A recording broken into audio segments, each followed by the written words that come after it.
நம்ம இவ்வளோ நாளாக எப்பயுமே ரசகுல்லா அப்படின்னா அது கடையில் வாங்கி சாப்பிட்டு தான் நமக்கு பழக்கம். இப்போ இந்த ஒயிட் கலர்லையும் கிடைக்கும், நமக்கு தேவைப்பட்டதுன்னா கலர் கலராகவும் கிடைக்குது. இந்த ரசகுல்லா ஷேப்பும் இருக்கு, கலரும் இருக்கு. இவ்வளோ ஈஸியான ஒரு ரசகுல்லாவா இவ்வளோ செலவு பண்ணி காசு கொடுத்து வாங்கிட்டு இருக்கோம் அப்படின்னு நம்ம நினைப்போம். அவ்வளோ ஈஸியான எளிமையான சுவையான ரசகுல்லா செய்யறது எப்படின்றத வாங்க வீடியோக்குள்ள போய் பார்க்கலாம். வெல்கம் டு ஐசா கிரியேஷன்ஸ். இன்னைக்கு ரசகுல்லா செய்ய போறோம் வீட்டில். அது எப்படி செய்யலான்றதை பார்க்கலாம். அதுக்கு தேவையான பொருட்கள் ஃபஸ்ட்டு பார்க்கலாம். இப்போ நான் வந்து ஒரு 1/2 லிட்டர் பால் எடுத்திருக்கேன். உங்களுக்கு எவ்வளோ தேவையோ எடுத்துக்கோங்க. 1/2 லிட்டர் பால், கொஞ்சோண்டு ஏலக்காய் பொடி, ஒரு 200 கிராம் சர்க்கரை எடுத்திருக்கேன். அது போதுமானதாக இருக்கும். ஒரே ஒரு எலுமிச்சம்பழம். இதுக்கு தேவையான பொருட்கள் இவ்வளோ மட்டும்தான். எப்படி ரசகுல்லா செய்யலாம் அப்படின்றத பார்க்கலாம். வீடியோக்குள்ளே வாங்க. அடுப்பை பற்ற அடிச்சாச்சு. பால் நல்லா பொங்கட்டும். பாருங்க, பால் நல்லா பொங்கிருச்சு. எலுமிச்சம்பழத்தை பிழிஞ்சிருக்கோம் பாருங்க. விதையெல்லாம் நம்ம யூஸ் பண்ணக்கூடாது. விதையை போட்டிங்கன்னா கசப்பாயிடும். அதனால எலுமிச்சம்பழத்தில் மட்டும் போடுறோம். பாருங்க, உடனடியாக பால் தெரிய ஆரம்பிச்சிருச்சு பார்த்தீங்களா.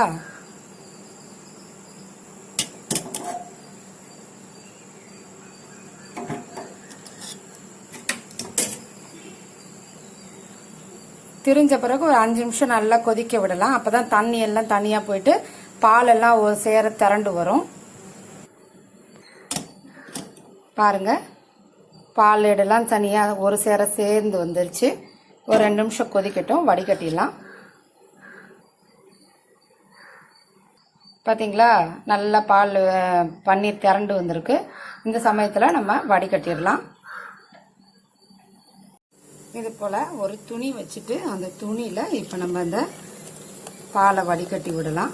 பாருங்க, வடிகட்டிட்டு இந்த பாருங்க, இந்த மாதிரி துணியில நம்ம இட்லி அவிப்போம் இல்லையா, அந்த துணியில வச்சு நல்லா புழிஞ்சு ஒரு வாட்டி 2 வாட்டி நல்லா எலுமிச்சம்பழம் போட்டிருக்கிறதுனால நல்லா அலசி விடணும். இனிமே ஒன்றும் கரையாது.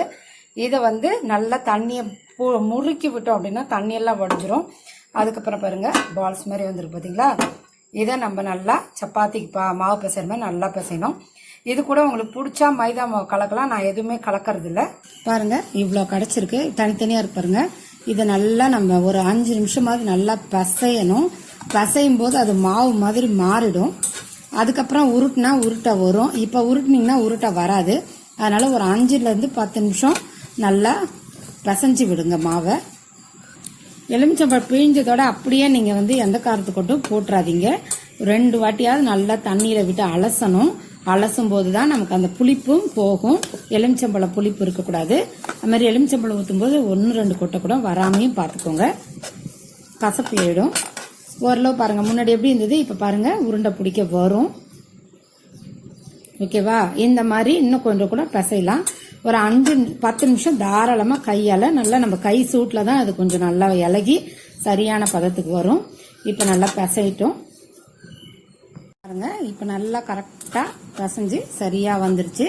இப்ப நம்ம சின்ன சின்ன பால்ஸா நம்ம உருட்டலாம். இதுல நான் மைதா மாவு கலக்கல, வேற எதுவுமே கலக்கல. உங்களுக்கும் அது மாதிரி செய்யுங்க, அதான் நல்லா இருக்கும்.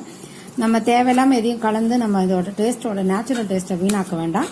கொஞ்சம் வேணும்னா ஒரு பைண்டிங்கா 1 ஸ்பூன் இல்ல 1.5 ஸ்பூன் மைதா மாவு கலக்கலாம். அது வேண்டாம், கலக்காமையே கூட அது நல்லா தான் வரும். இப்ப நம்ம குட்டி குட்டி பால்ஸா உருண்டை பிடிக்க ஆரம்பிச்சிடலாம்.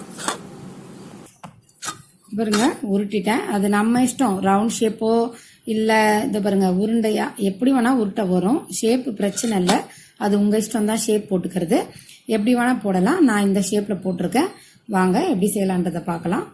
இந்த 1/2 கிலோ தான், ஆனாலும் கொஞ்சம் தான் பன்னீர் வரும். நான் ஒரு 100 கிராம் சர்க்கரை போட்டிருக்கேன். அதே அளவு 1 டம்ளர் சர்க்கரை, 1 டம்ளர் தண்ணி. நீங்க இன்னும் கொஞ்சம் தண்ணி வேணும்னாலும் ஊத்திக்கலாம். ஏன்னா நமக்கு தண்ணியா தான் தேவை இல்லையா. அதனால 1க்கு 1.5 கூட தண்ணி ஊத்திக்கலாம். கொஞ்சம் ஏலக்காய் பொடி,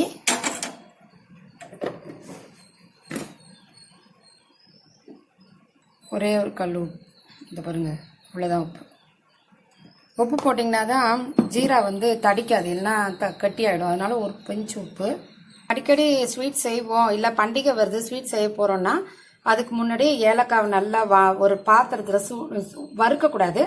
ஒரு சூடான பாத்திரத்தில் போயிட்டு சூடான பாத்திரத்துக்கு மேலே இப்போ நம்ம குக்கர் வச்சோம் அப்படின்னா குக்கர் விசில் ஆஃப் பண்ணிட்டு குக்கருக்கு மேல ரொம்ப கிளீனா இருக்கிற இடத்துல மட்டும் அந்த ஏலக்காயை நல்லா உங்களுக்கு எத்தனை தேவையோ அதை மேல வச்சுட்டோம்னா தானா சூடு ஏறிடும். அதுக்கப்புறம் அதை எடுத்துட்டு கொஞ்சம் ஒரு 10-15 வச்சிங்கன்னா அதுக்கப்புறம் எடுத்துட்டு ஒரு ஸ்பூன் சர்க்கரை போட்டு மிக்சியில போட்டு பொடிக்கும் போது ஈவனா வந்திருக்கும். அவ்வளவுதான். அதை எடுத்து டப்பால வச்சுட்டு எப்ப தேவைப்படுமோ அதை பயன்படுத்திக்கலாம். இது நல்லா கொதிக்கட்டும். பாகு வர வேண்டிய அவசியம் இல்லை, அதையும் ஞாபகம் வச்சுக்கோங்க. இதுக்கு நீங்க பாகு எடுக்க தேவையில்ல, நல்லா கொதிக்கணும், அவ்வளவுதான். சர்க்கரை தண்ணி நல்லா கொதிச்சிருச்சு, அவ்வளவுதான். இப்ப அடுப்பை கொஞ்சம் லைட்டா சிம்ல மட்டும் வைக்கலாம். இப்ப சிம்ல வச்சுட்டு ஒவ்வொரு இதா அப்படியே உடையாம கொஞ்சம் நைஸா போட்டு விடுங்க.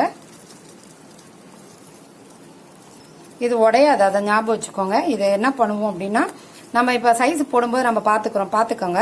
அது வேகும்போது பாருங்க, சர்க்கரை தண்ணியில வேகும்போது அது சைஸ் கொஞ்சம் பெருசாயிடும். இது நல்லா பிசைஞ்சு போடும்போது இது உடையவும் உடையாது. இது பாருங்க, குட்டி பால்ஸ் போட்டிருக்க எவ்வளவு பெருசு வருதுன்னு பாருங்க.